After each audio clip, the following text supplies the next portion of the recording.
Hail cheaters! Welcome to the midway point of Game Week 21. My name's Josh. I'm here with Brandon. Brandon, how are you? I'm good. It's like the Dune Part 1 and 2 of game weeks, right? Yeah. Thinking like, oh, really? This game week didn't end today? We have to wait a whole other weekend to see how this game week shakes out? I know. It's like that Spider-Man, the new one that they just did last year, where there's like 5 minutes left to go, and you're sort of thinking to yourself, I don't know how they're going to wrap all this up. And then you're like, oh, wait, they aren't. They're going to stretch this thing out into a whole other movie, or in this case, a whole extra weekend. So we're halfway through. It's, no one's scores look great, right? Because, I guess if you Captain Palmer, your score looks okay, but scores are pretty low. But the matches, I feel like were pretty interesting. We had some interesting games this weekend, right? Obviously, we'll get to Man City and Newcastle hosting Man City. But even today, right, 2-2 draw with Man United and Spurs, kind of exactly what we thought. I felt like that match had over 3.5 goals written all over it, and that's certainly what we saw. I kind of thought it would end up being like the Chelsea Man City match that you and I watched, where the goal was just a score. And so what do you kind of initial thoughts on Game Week 25? Before we can get into the FPL stuff, what did you just think about the matches themselves this weekend? Were you entertained? Were you annoyed? I was largely entertained. Yeah. I think they were good games. I mean, going back to Friday, I thought Burnley-Luton was entertaining, though certainly a bottom of the table sort of affair. Sure. Then you get to Chelsea-Fulham. It was like the early kickoffs on Saturday and Sunday were prelude to the actual good matches. I went out. So I finally relocated to Toronto, Canada, and it was my first sort of out match watching experience at a Toronto pub. I went out from Newcastle I didn't know City. You did that. Okay. Yep. I did, yeah. So I went to the Dog and Bear, for anybody who's familiar with the Toronto area, and the atmosphere was muted. I mean, it's getting cold here in Toronto, so maybe people were better off watching inside of their homes on their warms. Was there sound on the? Yes, there was. Okay. There was sound. It was a proper, respectful watching of a Premier League match, and the people who were there were definitely entertained.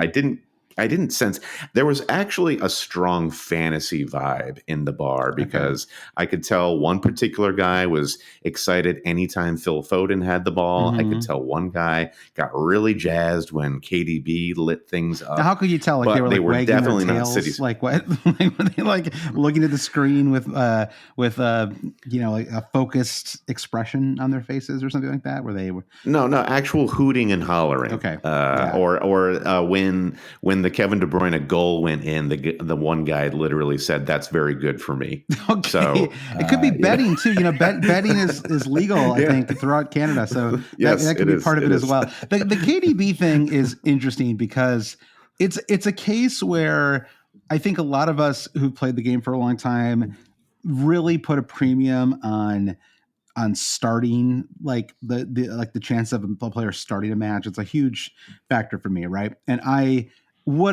all of us had kind of an excess of money this week, right? If you decided to move on from Son and Salah with them, off in Africa and Asia, an excess of money, it would not have been hard for anybody to bring in KDB.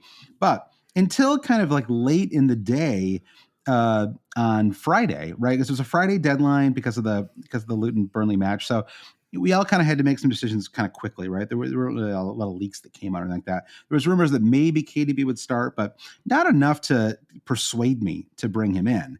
And I think some people might have just thought, well, KDB is great, and I'm just gonna bring him in because he's so good.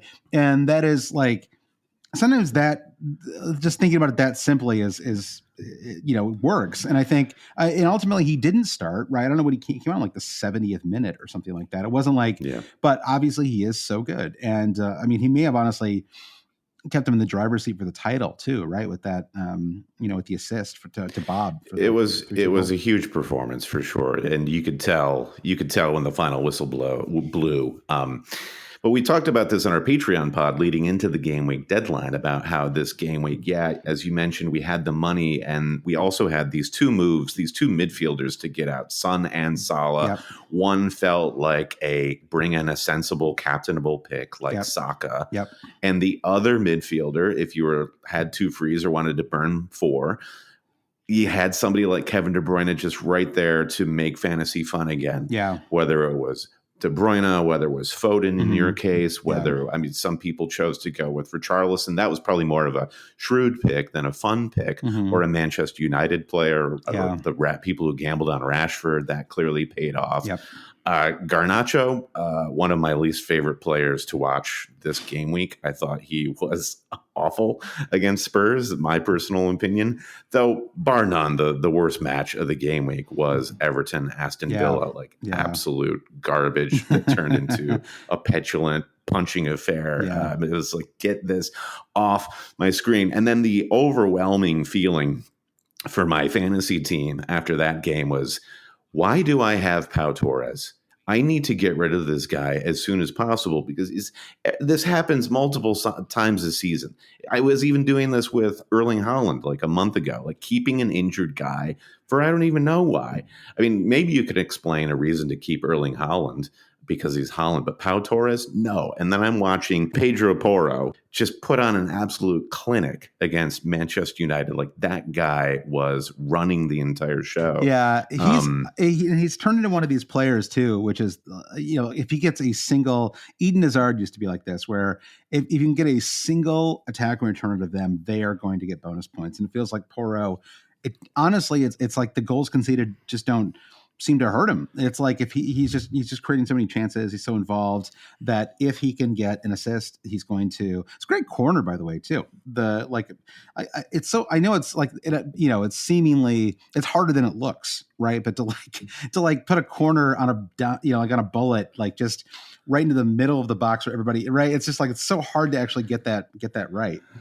Yeah, I think some Manchester United supporters would argue that a goalkeeper should be coming for that ball, like to get it that close to the goal mouth, and not have Onana even try to go for it. He's just kind of a terrible keeper, I guess. But here, the real defense is the Chelsea defense. Levi Colwill now enters the pantheon of Lionel Messi and Zinedine Zidane. He had a Pedro Porro-esque performance against Fulham. He was actually really good. I thought Onana was going to leave. I thought was he not going on international duty? Is that did that not happen at the last minute? I feel like I don't know the whole story.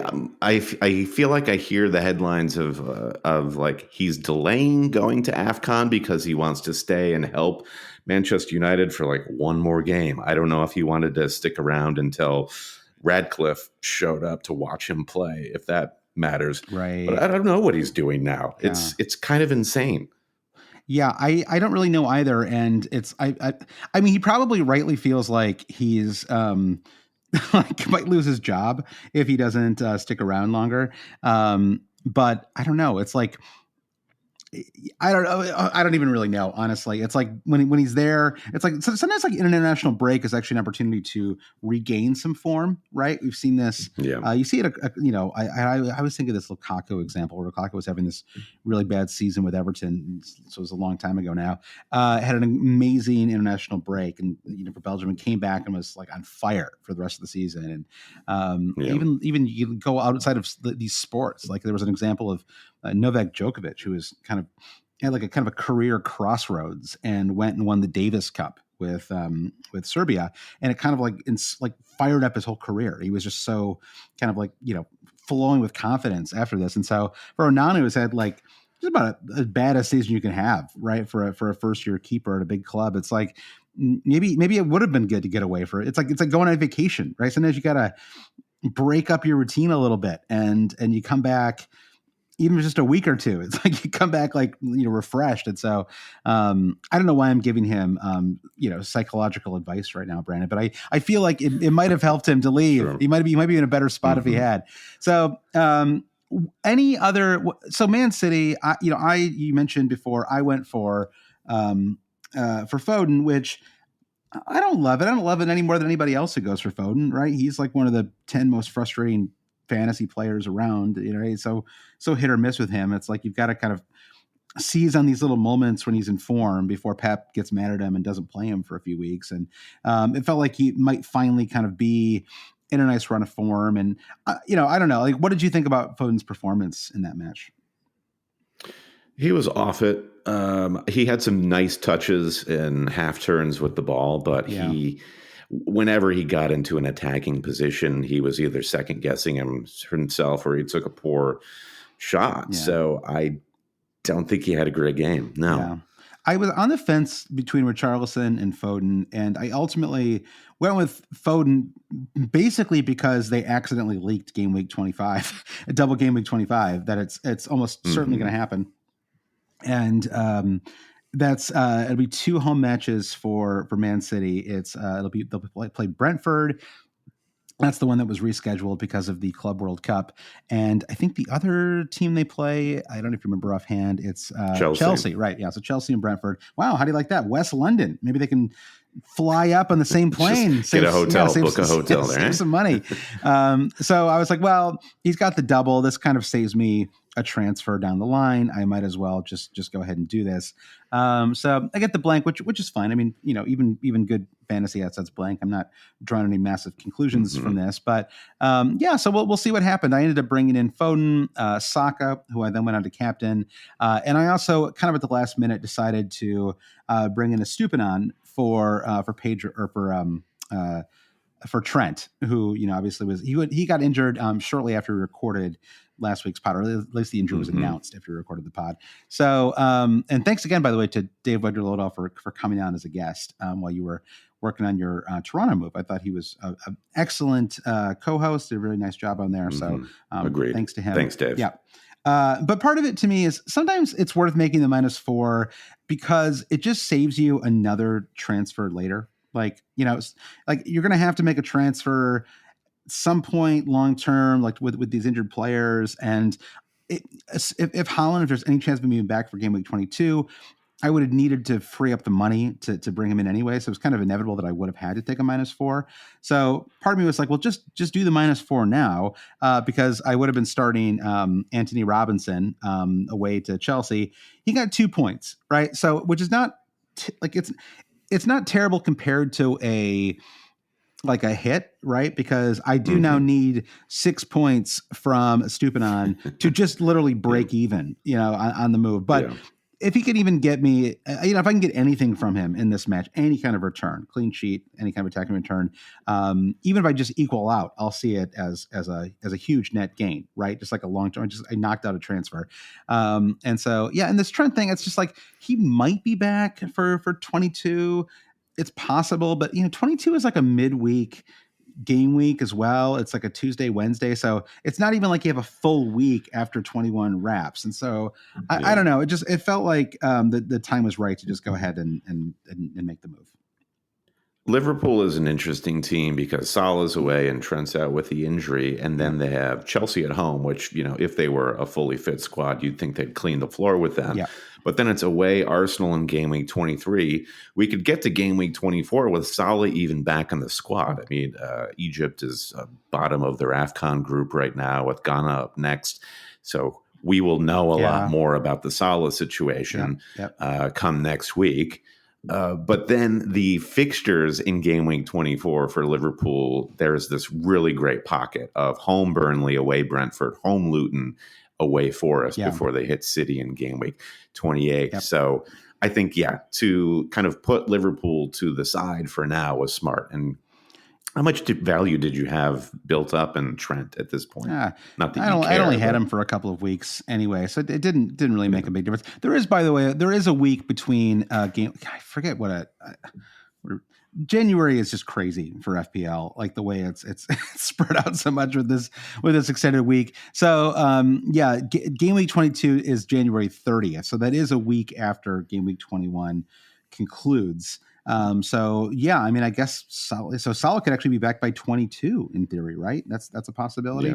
So we'll see what happens. Maybe either way, I was probably taking some hits. And so it was kind of, I don't mind the -4. Also, everyone else is making when everyone else is making taking a -4, or many other people are -8s. The hits obviously hurt a little bit less, right? You're sort of you're in a sea of hits already, and so the impact isn't that much. And so I'm on 20.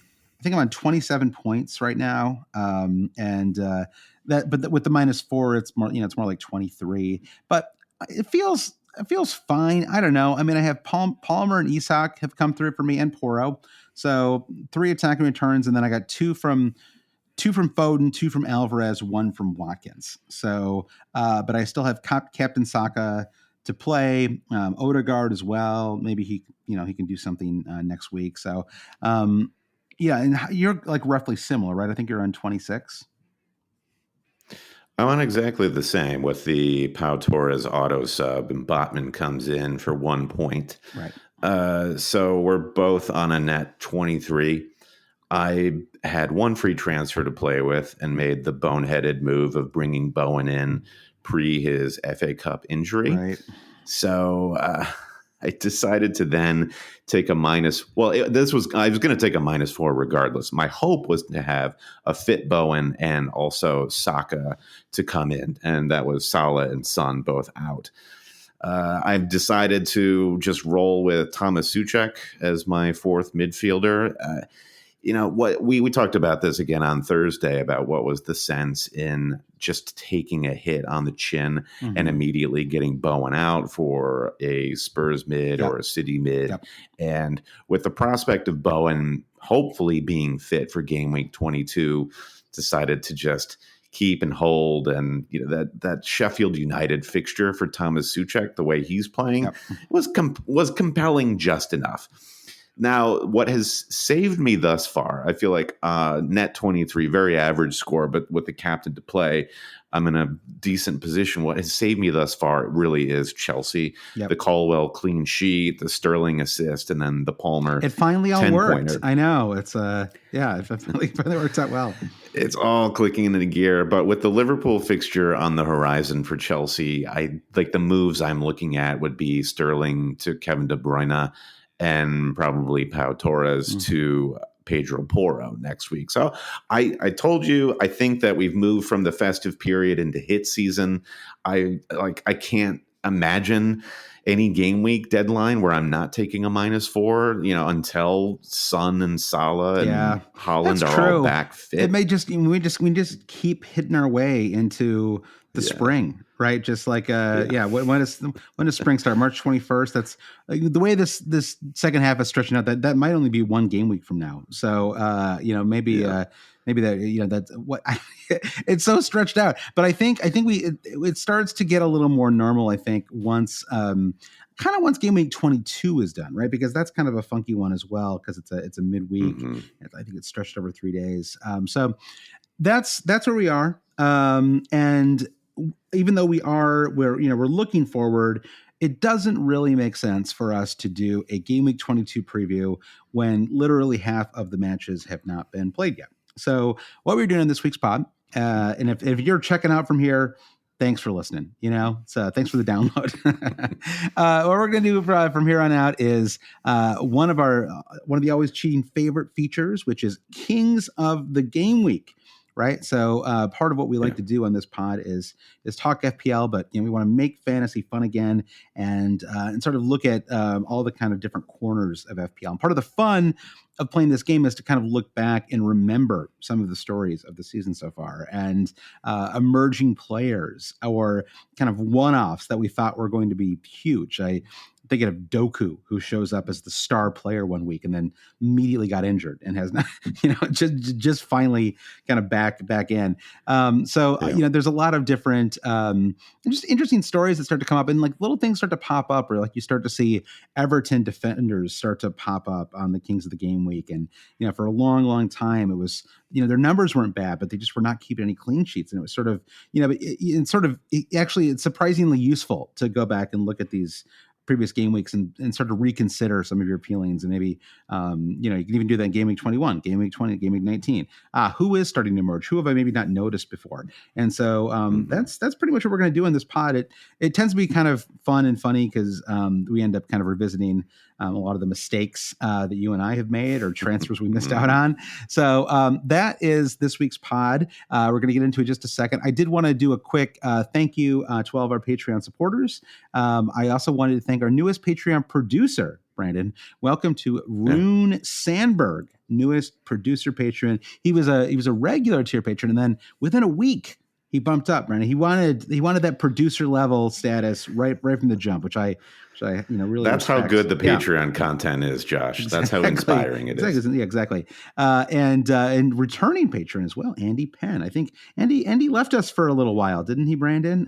For some reason or another. Yeah. And some FPL makes people crazy. Yes. And sometimes you have to step away. And I totally respect all the managers and Patreon supporters who are like, you know what, give me some space. I can think of a good half dozen people that you and I consider actual friends who are in that who have left that world and come back at different times. So anyway, thank you to Rune and Andy and to everyone who supports the cheaters. You can go to patreon.com/alwayscheating. After a little bit of a hiatus, we were back last Thursday with our regularly scheduled second podcast of the week, live from Brandon's kitchen. It's a fun pod. It's sort of futuristic the way that your sound is bouncing off every wall and nook and cranny. We don't have any furniture in our apartment yet. We're waiting for our movers to clear customs, hopefully next week. So right now I'm in a bathroom. The sound is going to be crummy from my end until we get some rugs up in this piece. These new constructions, Josh, you get bare cement ceilings. Mm-hmm. It's meant to look very modern, but it's not great for audio fidelity. I'll tell you. I hadn't thought about that. Yeah, what are you going to do? Well, you know what? You can figure that out, or not. It'll probably be fine either way, right? Maybe I used to think fidelity was essential, but now I don't even know. Half the podcasts I listen to sound like garbage, and I still listen to them anyway. So right. what do I know anymore? We'll do what we can. Yeah, exactly. All right, so let's take a quick break. We'll get back, and we're going to do Kings of the Game Week Part 2. When you're hiring, it feels amazing to finally close out a job search. But what if you could get rid of the search and just match? You can with Indeed. If you need to hire, you need Indeed. Indeed is your matching and hiring platform. With over 350 million global monthly visitors, according to Indeed data, and a matching engine that helps you find quality candidates fast. Ditch the busy work. Use Indeed for scheduling, screening, and messaging so you can connect with candidates faster. And Indeed doesn't just help you hire faster. 93% of employers agree Indeed delivers the highest quality matches compared to other job sites, according to a recent Indeed survey. Leveraging over 140 million qualifications and preferences every day, Indeed's matching engine is constantly learning from your preferences, so the more you use Indeed, the better it gets. Join more than 3.5 million businesses worldwide that use Indeed to hire great talent fast. And listeners of this show will get a $75 sponsored job credit to get your jobs more visibility at Indeed.com/BlueWire.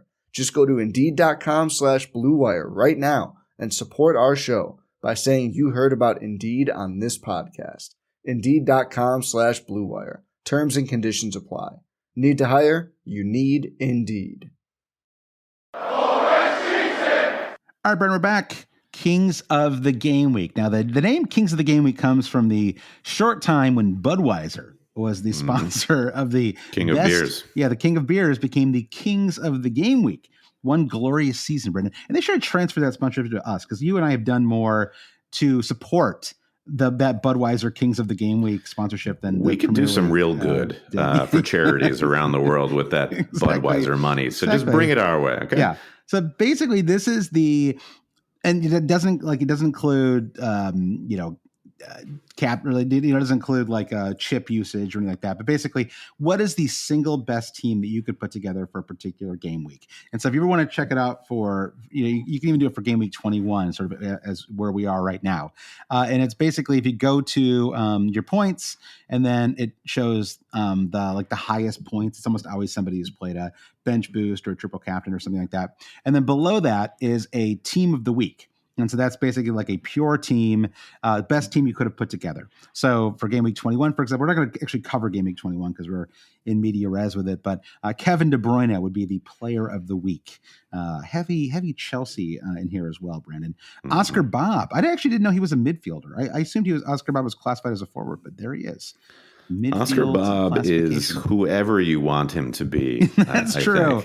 Yeah, and Oscar, any port in a storm, Bob is available there.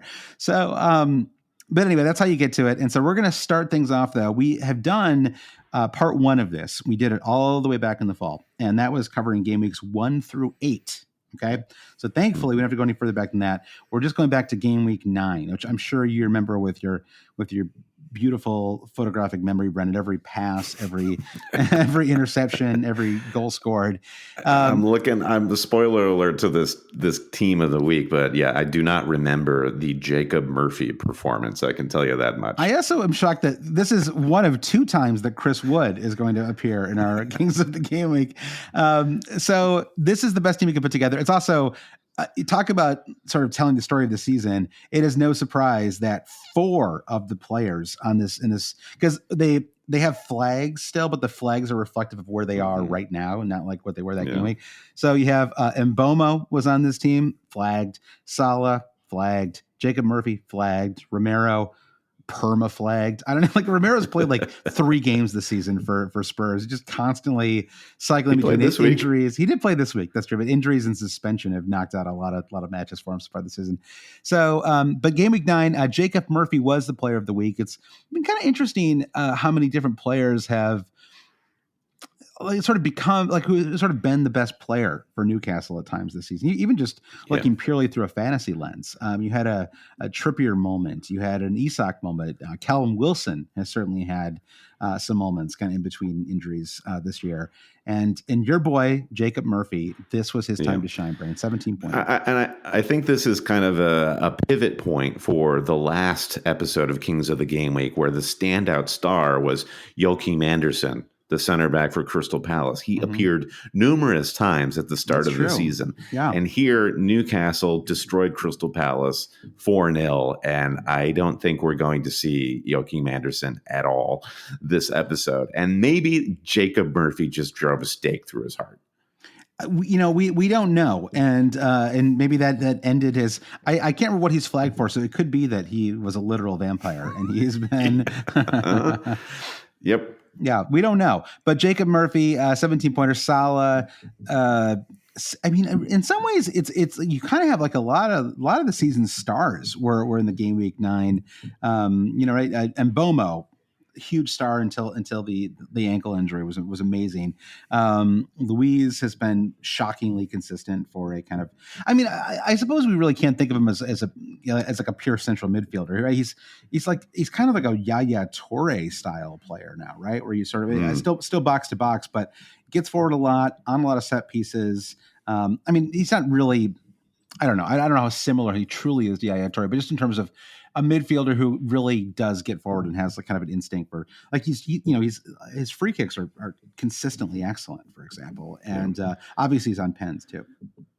Yeah. No, as a central defender, I think he's very busy. And I was having a conversation about like where does Rodri at Man City rank in terms of central defenders right now across Europe, and then that begets another conversation of how are we going to define a midfielder, an attacking midfielder versus a holding midfielder versus a box-to-box midfielder versus a wide midfielder. And defensive Douglas Luiz feels, I mean, this is why I think Rodri is set apart, because he is, to me, more in that Yaya Toure mold where he is really involved right up to the 18-yard box. And Douglas Luiz, I think more of, he's often collecting the ball from the center back and getting the attack started, but he is such a fit and neat, tidy player that he can kind of get around the pitch quite easily.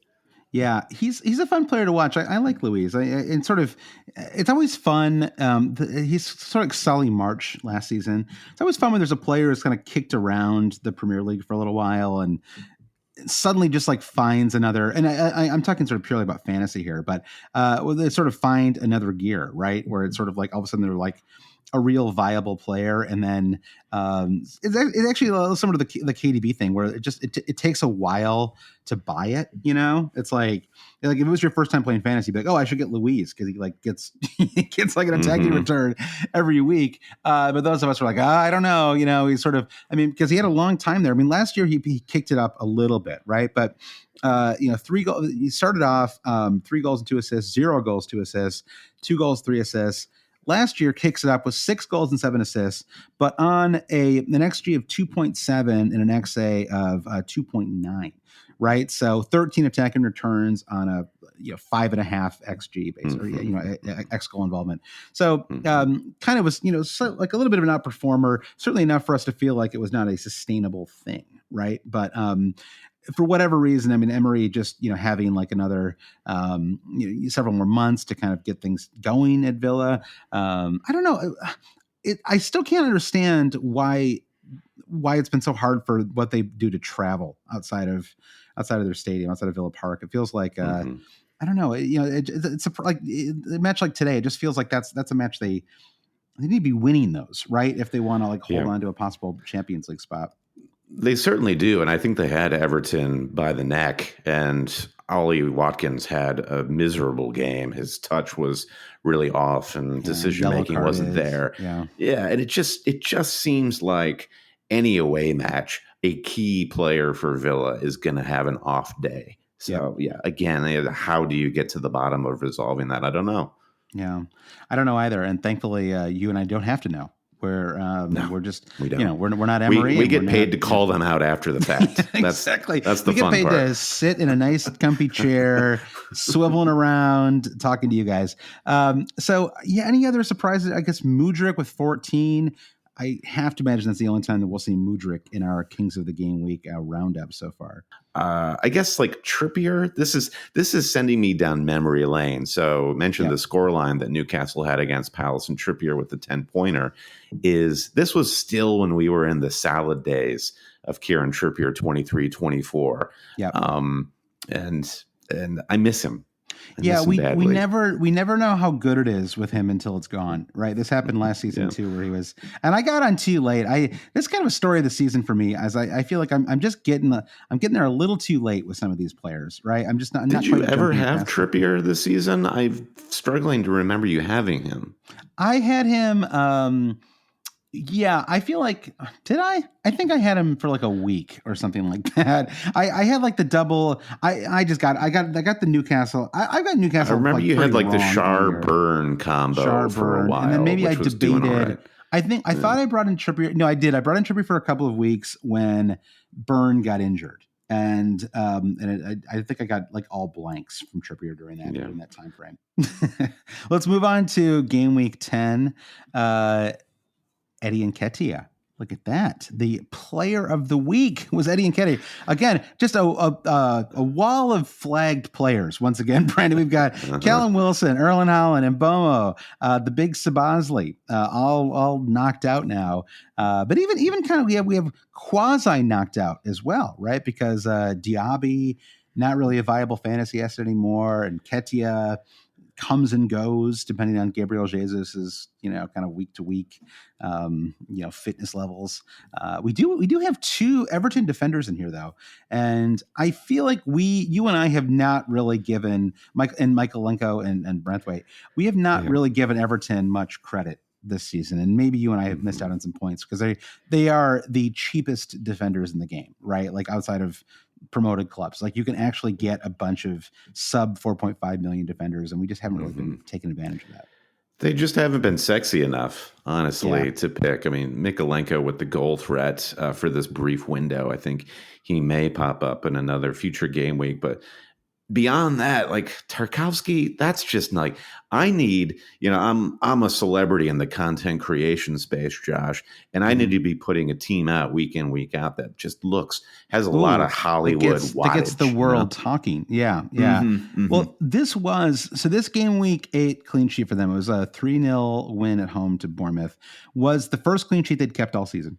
And they have now kept 7 clean sheets on the season. So really rough start, right? And then now they've kept 7 clean sheets in their last, 14 matches. So basically every other match they've kept a clean sheet, including a really nice run from game weeks 14 to 17, where they kept clean sheets in 4 consecutive matches. So Deitch has basically figured it out. I mean, and during the same window was when they got deducted. Was it 10 points total on the table? Yeah. So, and now there's almost like no risk of them going down. It's kind of wild how he really did figure it out. Like, credit to Deitch. I mean, they could have dropped into the relegation zone this week, I guess, if Luton had won against Burnley and then they had lost against Villa. But I mean, we agree that just looking at what we see with the eye test and where Everton are going to get their points, there's no risk to them. It feels hard to believe. I mean, what's scary is the team right above Everton on the table right now as Brentford at 16th. They have 5 consecutive losses. I did not realize just how bad it's been for them. They haven't taken a single point from the last 5 matches. They got so decimated by injuries, though. It's really, and then Tony being gone, obviously, too. Suspended. Yeah, and then I'm curious if we're going to see Tony here this game week. And I feel like Brentford do this. Yeah. They do this every mid-season, is they look like they'll never win another game. And Thomas Frank sort of pulls it together. Yeah. But Ethan Pinnock here with a 15-pointer and Bomo with a 13-pointer. Mm-hmm. So Brentford reminding us of their existence back in game week 10, and Alisson Becker making his 2nd consecutive King of the Game Week appearance here, an 8-pointer in game week 9 and a 7-pointer. Here, this was, let's see, which match was this for Liverpool? It would have been 3-0 against Forest. And we had goals from Darwin. Ever seen him score a goal? Diogo Jota and Salah, of course.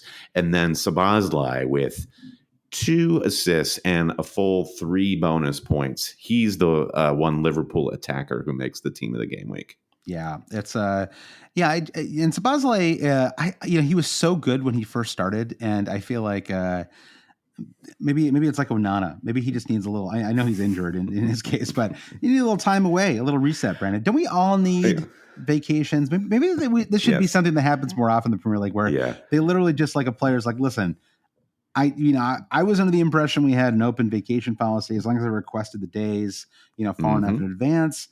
Turned out not to be the case in some cases, but maybe some of these guys need to go to upstate New York, Brandon. I went up to upstate for the weekend, and I feel refreshed. It was worthwhile. Yeah, if Klopp were a good manager, he'd be reminding all of his players to use those vacation days or you'll lose them. Yeah, only a handful roll over into 2024. So it's a missed opportunity for some of them. So let's hope. And if you decide to send an email at 8:00 in the evening, Szoboszlai, maybe just schedule that email to go out the following morning. Exactly. Okay. Yeah, especially if you're a supervisor, don't put that kind of pressure on your your direct report.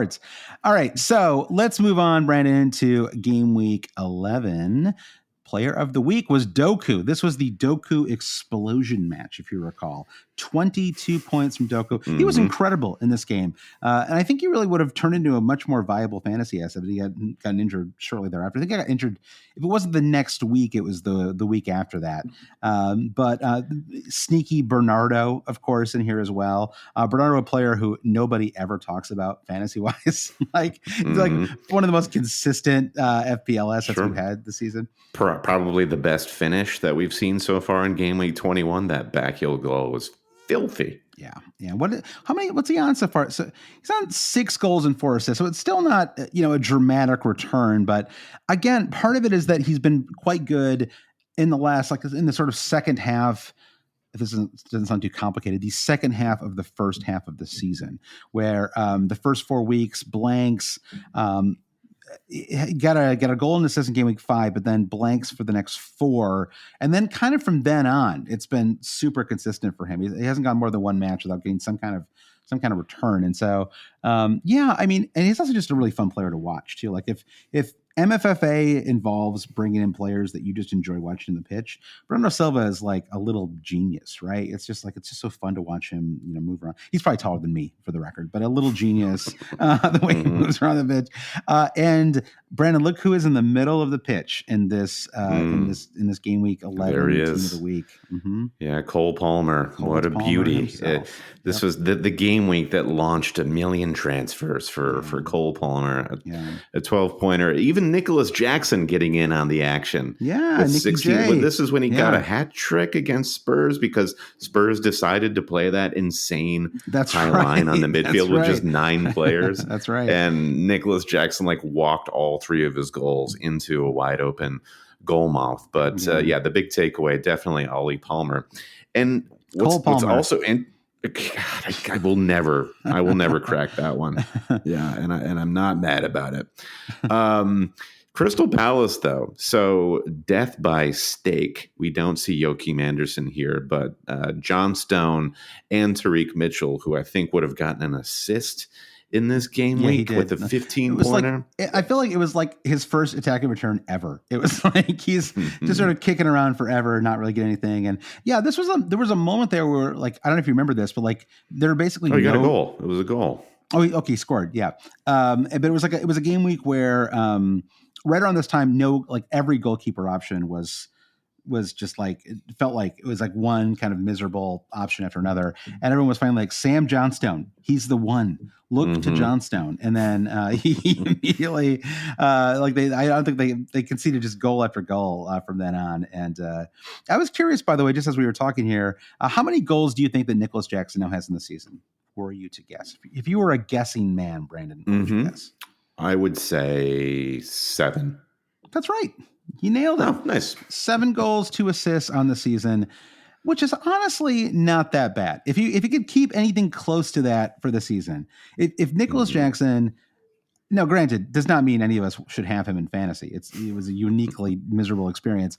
But if he finished with 14 goals and 4 assists on the year, that would be very solid for a 7 million player, right? That would be like, let's reset next year and forget everything that happened last year, Nicholas. All is forgiven. We've been here before with some players, right?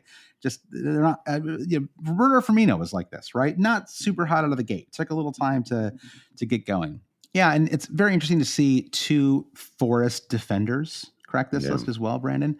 Your boy Toffolo, he was the man of the match, if I recall, in this Forest Villa match on Sunday, November 5th. I remember it like it was yesterday, Brandon. The leaves were falling. Beautiful day. I believe it was 52 degrees outside. Got down to 49 in the evening. Yeah, and you tweeted Toothless Toffolo leads Forest ahead of this match.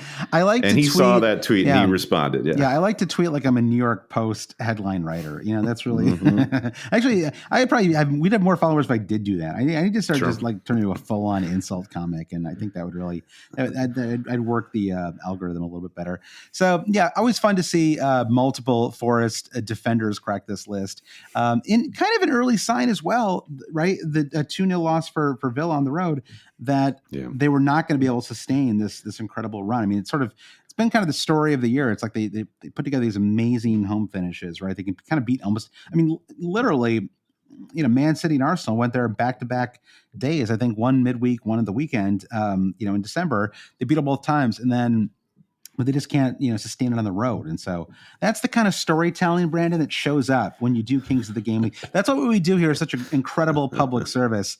Yeah. And on that note, let's move on to Game Week 12. Ooh, lots of flag players. This might be the most flagged so far. 6 flag players: Zinchenko, Tsimikas, Lindelof, Salah, Decore, Holland. A great amusement park just became a great way to FPL. Six Flags. America.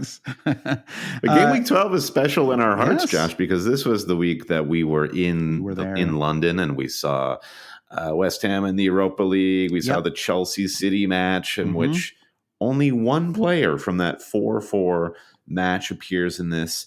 This team. Who else did we see? We saw Palace, Everton, and Mikolenko, who appears in Game Week 11 Team of the Week, Game Week 10 Team of the Week. Mikolenko also scored a goal in Game Week 12 in front of our very eyes, but that wasn't good enough. Now we did to see get into this. We saw we did see the Decore goal. I remember that was like right after halftime. We were polishing off that bottle of wine and running back upstairs right when he scored. And with the other match we saw was the West Ham Europa League match. That was the Thursday match.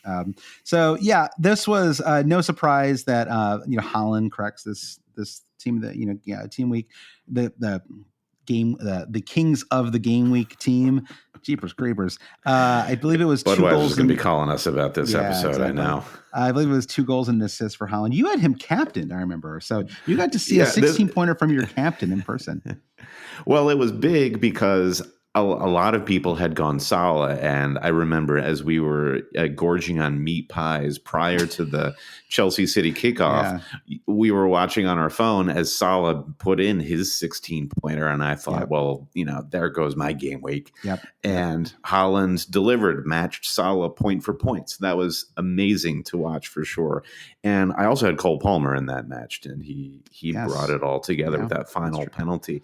Were Haaland or Palmer's penalty as good as in the Stamford Bridge hospitality suite watching James Ward-Prowse get not 1 but 2 assists and 3 bonus points for an 11-pointer to put him in the team of the game week? Yeah, that was because we were I was a little worried about you because this was before the match kicked off, and I was celebrating my 16-pointer, and I was like, "Oh, Brandon's not going to be a great place here." But then, you get the second Ward-Prowse assist, which pushed you into 3 bonus. When I think when I think of the trip, I remember it very fondly. We had a wonderful. I think maybe it was our best UK trip. Definitely. But I also remember benching Tsimikas' 15 points, and that one stung a little bit. I just thought that Brentford would score. This was before everyone got injured and maybe a little knackered, right, from playing with a smaller squad for so many weeks, but. It was not to be. Tsimikas' first bench, and I mean, talk about story the story that you can sort of see when you look back at these Kings of the Game Week. It's the sort of thin line between a bad season, a good season, a great season comes down to getting some of these 50-50s right. Right? Like I had a bunch of players week after week this season that were that delivered like a double-digit return in my first bench spot, right, and just didn't come on. And these were, in most cases, like players that I was deliberating, right? Like, am I going to bet? I honestly can't remember who even started over him for this week, but if they had done equally as well, I would have remembered who it was. So I'm sure that they blanked. But it's like, if you can just get a couple of 50-50s right over the course of a season, that can be 20, 25 points. It's enough to jump over a ton of people. And I think this game week is the game week where I remember we stopped off at the Bridge and Tap or whatever on Bridge Street near Airbnb to get the closing half of Bournemouth Newcastle, where we saw what would be the beginning of the end for Newcastle and the start of a Dominic Solanke renaissance, where he comes in with a 13-pointer in this team of the game week. And this is when we all needed to start thinking about offloading our Newcastle defensive assets. That was the same bar where the grumpy waitress turned off the final seconds of the Lions game that you and I were clearly watching. Seeing as we both had our chairs turned to the television, we were like looking at it and talking at the same time. And it was like, I think it was like a field. I feel like in my memory, it was like the ball was traveling in the air when the TV got turned. It was like the very last shot of the Friday Night Lights TV series. Exactly. We'll never know what happened to that ball. All right, let's move on to that. Game week 12, though, a special game week. Game week 13, that was the first game week after international break. If you recall, game week 12 was kind of wrapped up the first 12 game weeks. The final international break came after game week 12. So we come back, and there he is, Brandon, the man that you and I have been disparaging all pod. Onana is there, semi-flagged. I like that he is.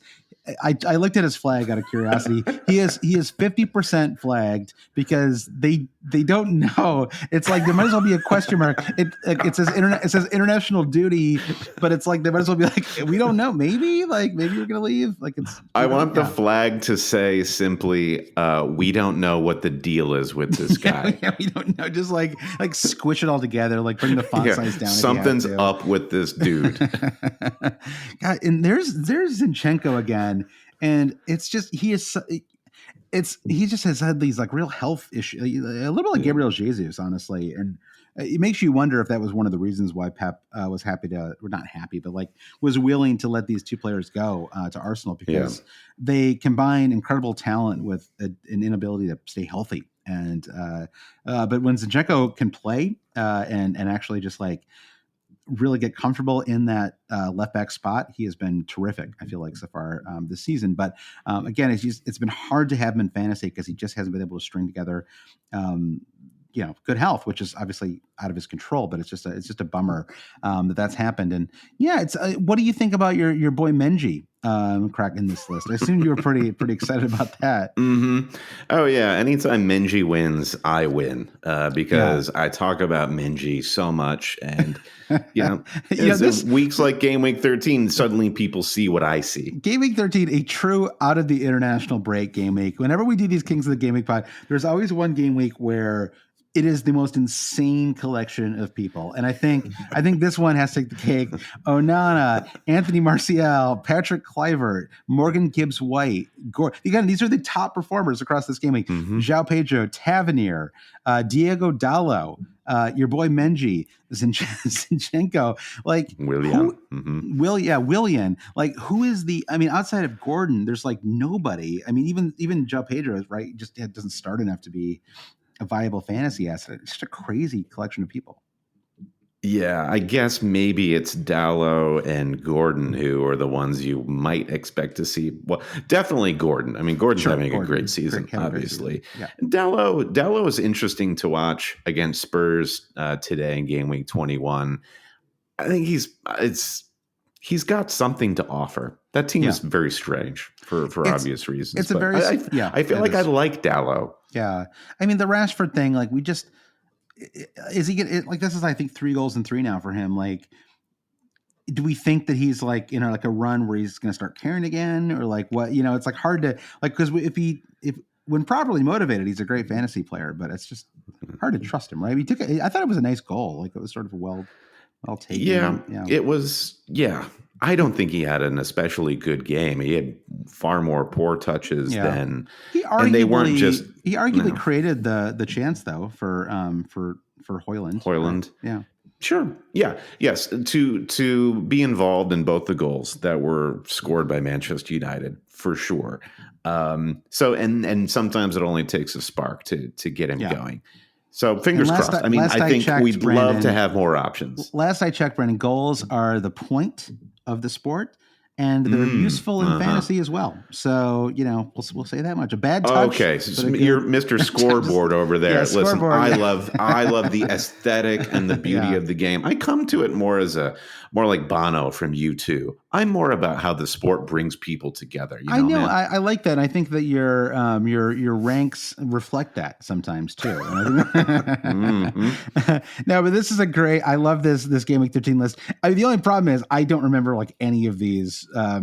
Like Tavernier getting 16 points. He was the player of the week, by the way, in Game Week 13.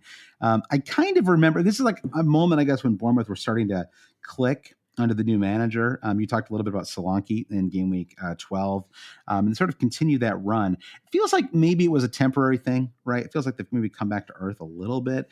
But I think that Bournemouth-Liverpool match should be pretty fun in the second half of Game Week 21. I think that should be like without Salah or Trent. It's kind of wide open. Yeah.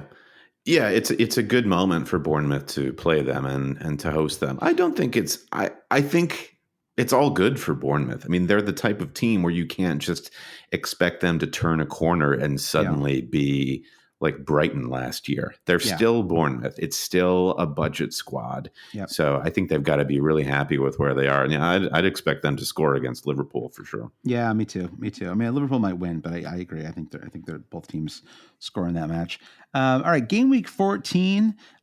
We've got fewer flags this time, just 3, just the 3. Ben Mee cracks the list with 14 points. I think that might be maybe the only clean sheet that Brentford have kept this season, or certainly maybe the only one they've kept since like game week 4 or 5 or something like that. And I think that was he had been injured, and I think that was one of his first matches back. But this is they give you a different formation depending on what would yield the most points. I think this is the first time we've seen a 5-3-2 crop up in this Kings of the Game Week for Game Week. Yeah, I remember a lot of grousing on Twitter during this game week for everyone who had stuck by Bayer at Burnley for a long time, and of course they had him on the bench for his 11-pointer. In what world were you going to play Bayer? But there he is. That's always kind of painful, like in defense of these managers. Yeah, it's hard to see those points there on the bench. It's hard to get it right with the cheapies, right? It's a little bit like goalkeepers. It's hard to.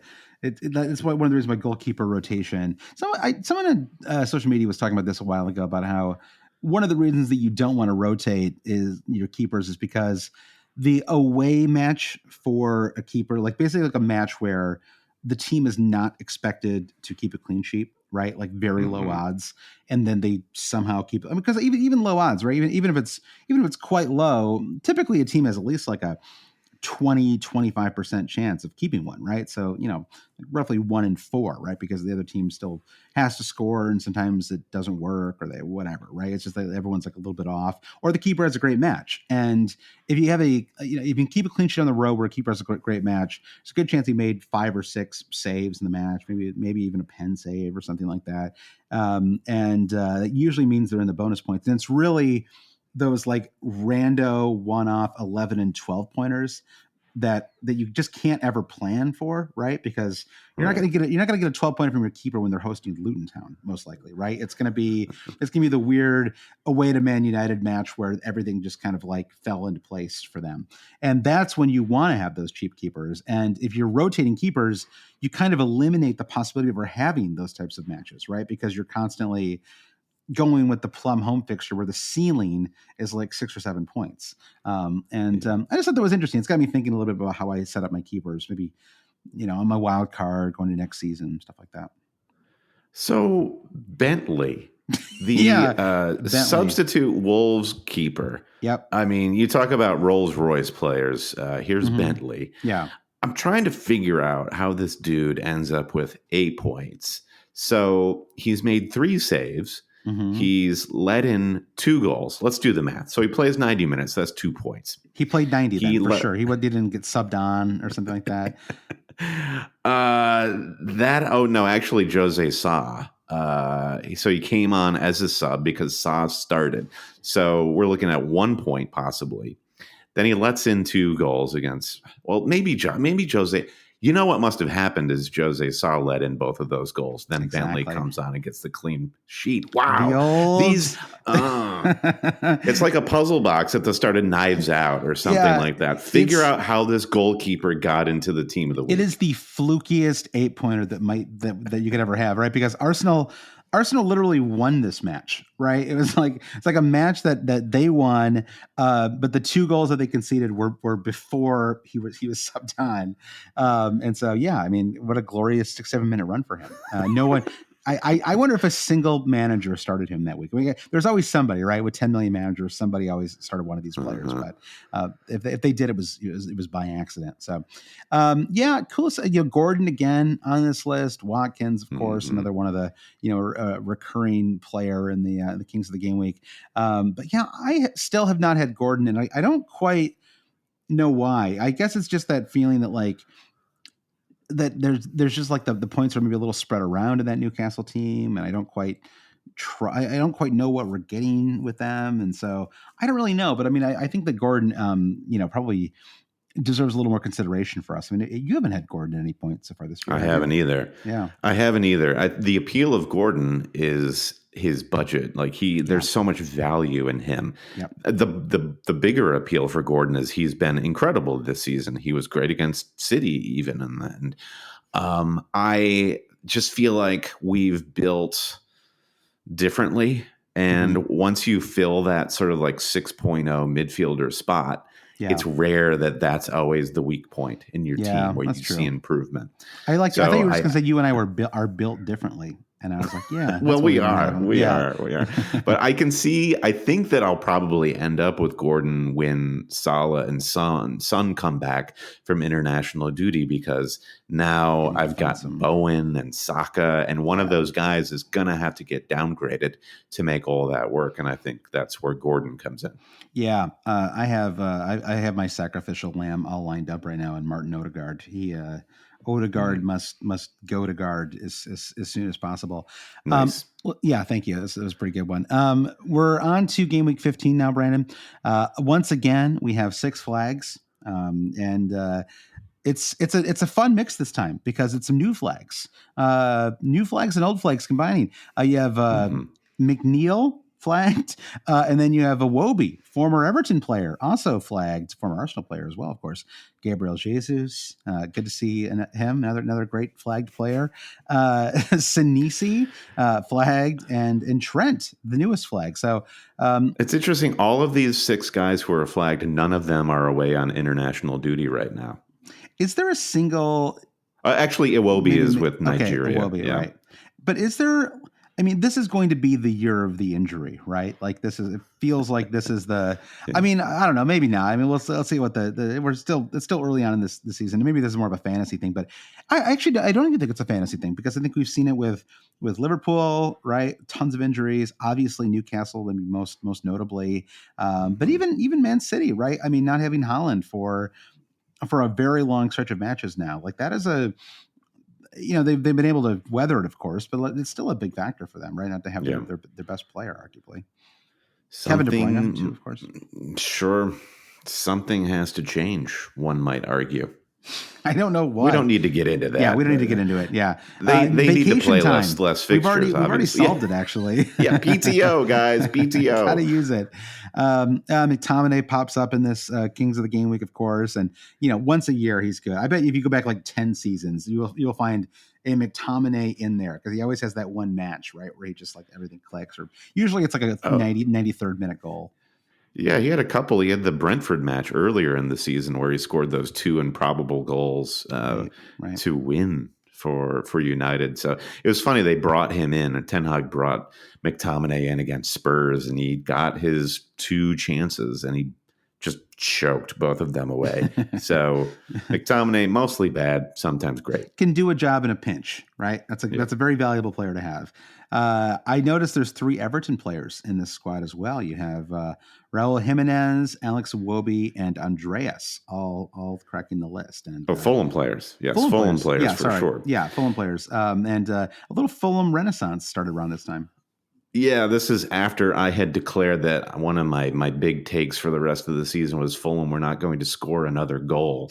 And this is when they went on their run of scoring roughly 6 goals per match. Yep. An incredible run, which has suddenly come to an end, a screeching halt. But you know what? It was one of those runs that just it guaranteed safety. And now you can sort of not sweat any kind of relegation this year. And it's like, how high can they go? Well, we'll see. Right. But they had kind of a rough start to the year. So League Cup semifinal, baby. Yeah, exactly. So there's stuff happening. Yeah. But otherwise, I think this is kind of a, is there anything else we want to say? Let's move on to game week 16, Brandon. Let's just move right on here. Game week 16. Surprisingly, I think the first time we've mentioned his name so far in the pod, outside of talking about Asian Cup, but Son is the player of the week. Richarlison also cracks this team. Udogie. So nice little run for Spurs here. Let's see. Doucouré again, Brandon. Doucouré. Another sneaky midfielder. Okay, you know what? Maybe instead of the year of the injury, it is the year of the 6 million midfielder, because that has really been the story of the season is, can you get your 6 million midfielders right, which has been kind of hard to do. Why do you refuse to say his name? Sensei. This is his second consecutive match. And Marco Sensei, the defender for Bournemouth, coming off the back of a 14-pointer. It's a 15-pointer for Bournemouth. And this was in some improbable run where I was even tempted to bring Sensei into my fantasy team. And wow, incredible run for him. And then he got a 16-pointer in 17, which is incredible. He keeps adding a point. No, he doesn't. But that would be amazing if he added a new 1 point every week. It was like Federer adding an article of clothing every time he won the Wimbledon. So Raul cracked the list for the second week in a row too. I mean, I think this is right before he gets his giant comeuppance when he the Newcastle puts his butt in somebody's face for a red card. Yeah, exactly. But he was just feeling it. That was the problem. He was on. He had so much energy coursing through him. Who knows what kind of cortisone shot he'd been given, a couple weeks before that. But, I think it started to wear off right in the middle. Great of that batch of horse placenta just came through, Raul. Yeah, exactly. And then the whole thing wore off right in the middle of that Newcastle match. And that's why he exploded. But I remember this week and Son's performance against Newcastle because it was a total dagger as a non-Sun owner at that point. And I felt like my game week was rather in control, as evidenced by no highly owned players apart from Salah appearing in this team of the week until Sun. I think he put together a late assist that secured all 3 bonus. And that was really the end of my game week 16. Was it a late pen? Is that what happened? You're right. You're right. He had 2 assists. He had 2 assists, and then he got the late pen. You're right. Yeah. It was, and then Salah. It's so funny. We never talk about Salah, even though Salah isn't all of these kings of the game weeks, but there's just not a lot to say, right? Because he's just such a consistently excellent player that he just kind of doesn't really. It's not entertaining to talk. It's Salah scored a goal or Salah had a whatever. I mean, we'll get to Salah in game week 20, I think, because that was a remarkable. One of the craziest fantasy sweats of all time was the Salah. Well, anyway, we'll get to it. But 2 more Fulham players cracked the list in 16. And again, this was their little secure. I mean, this is what Brentford do too. We were talking about this earlier. It's all you have to do to stay up is, obviously you have to, you just need a little run, right? It's almost every team that is maybe at risk of falling down. I'm not saying that Fulham are really any great relegation risk, but you just need that little stretch where you pick up 12 points from 15 or something like that. Right. And that's kind of enough to stay up. Right. Or even, I don't know, 10 from 12 or whatever. Right. Just a nice little run. It's what really separates the mid-table clubs is that they have enough squad depth. They've got enough. They've been building a top flight squad for long enough to sustain a run like that, where you've got Burnley and Sheffield United, where they're just not. They need to focus on surviving one season so they can put themselves in that position to build a season around a run like that. Yeah. And I think it probably also shows why a lot of managers with relegation strugglers, people at risk, sack their manager because remember last season when Palace were just the experiment wasn't quite working with Vieira. So they sack him, they bring in Hodgson, he wins. I think it was 3 matches in a row or something like that. And that was it. That was enough, right? It was just that's, and so, it's kind of interesting. The squads, almost all of them have the talent to go on a run like this, right? But they just need the right, I don't know, things have to click or, I don't know. But sometimes a new manager provides just enough motivation. So, this is why Watford survived on this, right? Cycling through 4 managers a season for half a decade. They stayed up. All right, Brendan, game week 17, one of the fewest flags you'll see, just the 3 this time around. Onana again. This guy that you disparaged has now popped up for the 3rd time in the Kings of the Game Week. You had Livramento, Dan Burn against Liverpool, no less. He's got a 10-pointer. I know it's congrats to Onana and Keane once again. So you and I have we've done a disservice perhaps to Everton defenders by not big upping them a little bit more. Keane at a 14-pointer. There's your boy Cole, aka Ollie Palmer, another 14-pointer. Kudus and Paqueta, both with returns. Of course, both West Ham players, both unfortunately unavailable at the moment. And I think Kudus would have been one of the most bought players this week if he were healthy and available. I think he's in AFCON right now. Yeah, but he has an injury, right? So that's right. Yeah, I guess he hasn't even started for his national side yet at AFCON. But Kulusevski has not had a great fantasy season, but this was right around game week 17 when he started to make a little bit of a run, at least kind of fantasy wise. He's been good all year. I mean, on the left, I think he's honestly been fine.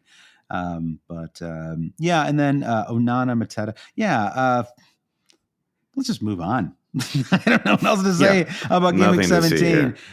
Game Week 18, however, now we're really in the thick of we're into December, Brandon. We've got 3 weeks to go in our little rundown here. And Doughty finally picks up. Not there he is. Not Daughtry, the American Idol singer, Brandon, but is there somebody named Chris Daughtry? I think I'm thinking of Roger Daltrey. Roger Daltrey, yes. Well, there's him as well. But Doughty with a 9-pointer. I think he picked up another assist, didn't he, in game week 20? He did. Yeah. Now it is every team has this fullback.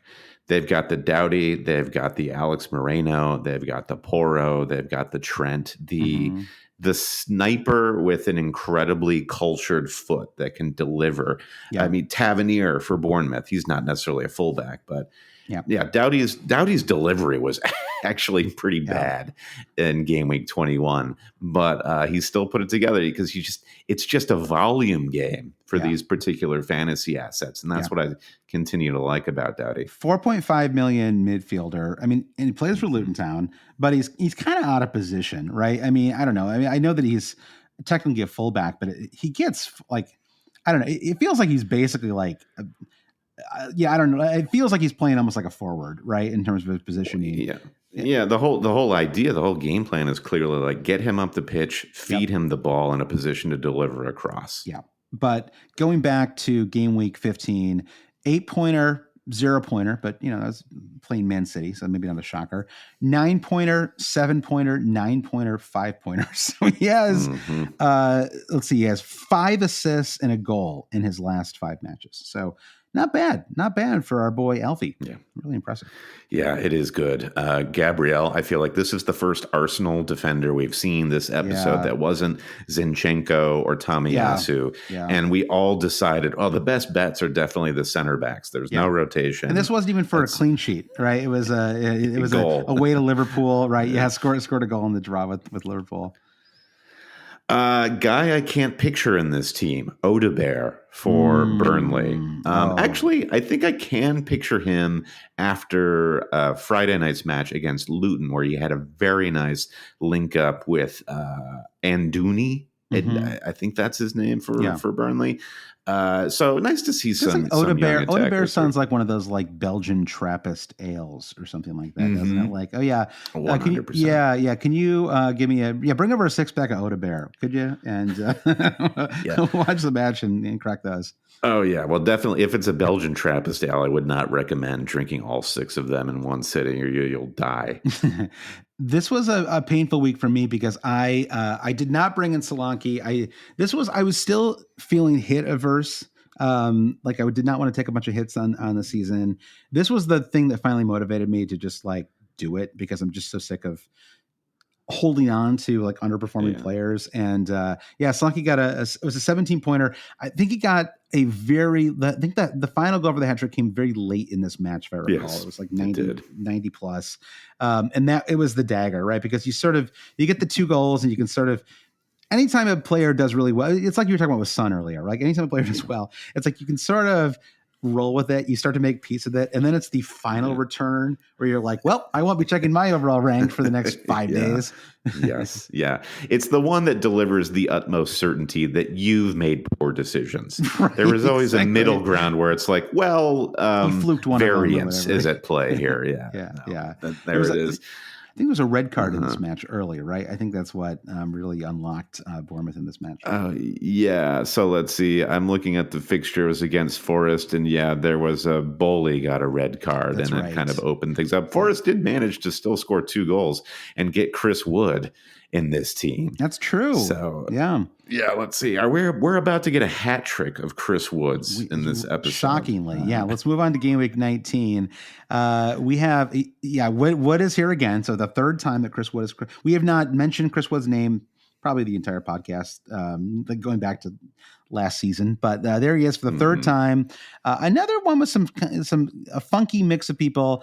Hee-chan, I had him for this match. Hwang Hee-chan. He got a goal and assist, and then left with a kind of mild injury. I think it was a back spasm in like the 45th minute of this match, but it was enough for him to still secure the 3 bonus points. This is the match when I learned that Dendoncker had moved to Villa. I just had somehow missed that he was now at Villa. So Dendoncker, I think he got a goal and an assist in this match. What your boy Brandon Ahmed Azavic picked up 8 points as well, and that was, I know you're pretty. We spent most of that week's pod talking about him, if I remember. That was that was our podcast devoted entirely to diacritics and accent marks over names. And Ahmad Dazavic, I remember he called in.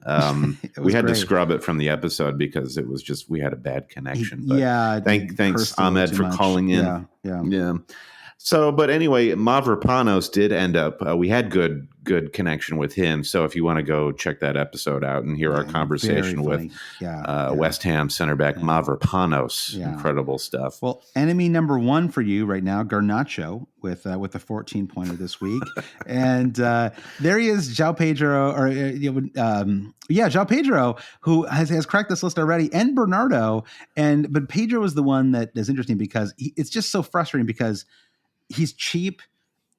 He is capable of very explosive returns, but De Zerbi just will not consistently start him. And so he's in the weird spot where you really never even want to have him in your squad or even start him, right? Because you just don't know what you're going to get, from him.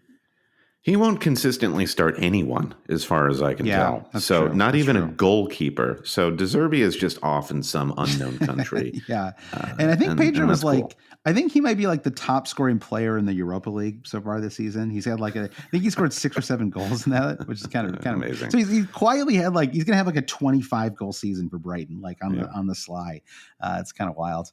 All right, Brendan, that brings us to game week 20. This is the final game week of, not counting this one, of course, which is only halfway done.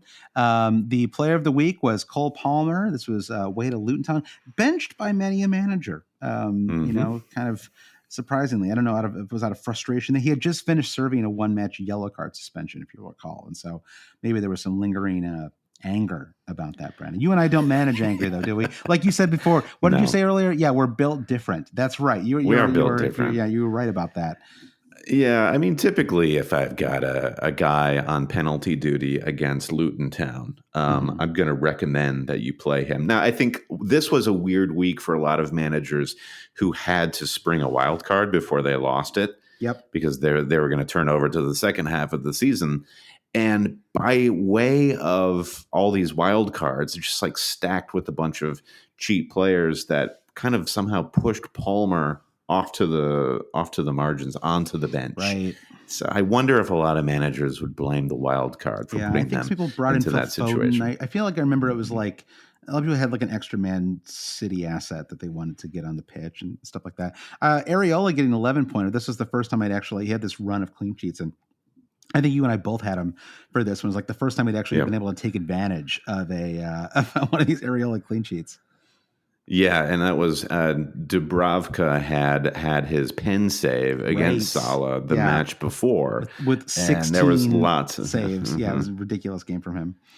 Yeah, so then you wonder, is Areola going to find a new way to punish me exactly. by now having Areola points on the bench? It was perfect. It was a 0-0 with Brighton. Brighton's first clean sheet of the season as well. So congrats to them. Doty once again cracking this list.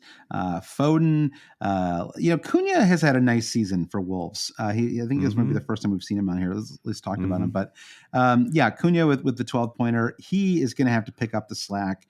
Obviously with Hwang Hee-chan. I shouldn't say pick up the slack. I mean, they're not really playing the same position, but certainly the scoring slack for Wolves. And I think Neto is certainly capable of playing in that Hwang Hee-chan role. and he's done it. With sometimes very good results. Had a great start to the year, had a ton of assists to start the season. So I know it's kind of interesting with Wolves. Like they have moments where they're actually kind of interesting this season, and they haven't been able to keep kind of any clean sheets. So it's kind of interesting that this is there was a double clean sheet this week, and I doubt very many managers who wildcarded this week had the double Wolves defense, the Kilman-Dawson duo lined up there. Yeah. But Craig Dawson really is that guy who he's an old fantasy friend, going back to West Bromwich Albion and the incident between him and, I'm not going to remember the name of the other center back who was contending for that. No, I don't think so. Okay. Anyway, maybe it was. I have no earthly idea. But there was that contentious assist versus goal on that corner kick. But Craig Dawson, all through the years, love to see him pop up player. Always. Yeah. And Olise, who it's sort of like the balance of the force.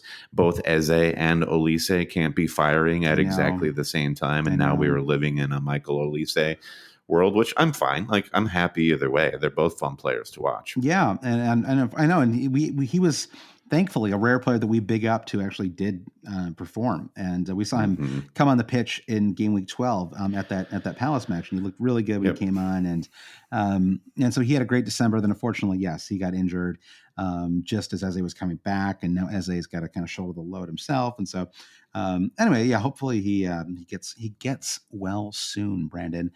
And on that note, we have concluded our Kings of the Game Week review. That was a long one. I feel like we covered. I don't think we've ever done that many before, but so many over the holidays. Yeah. That was. Who was your favorite king after all that? After that journey, who was your favorite king? That's a great question. I am going to say.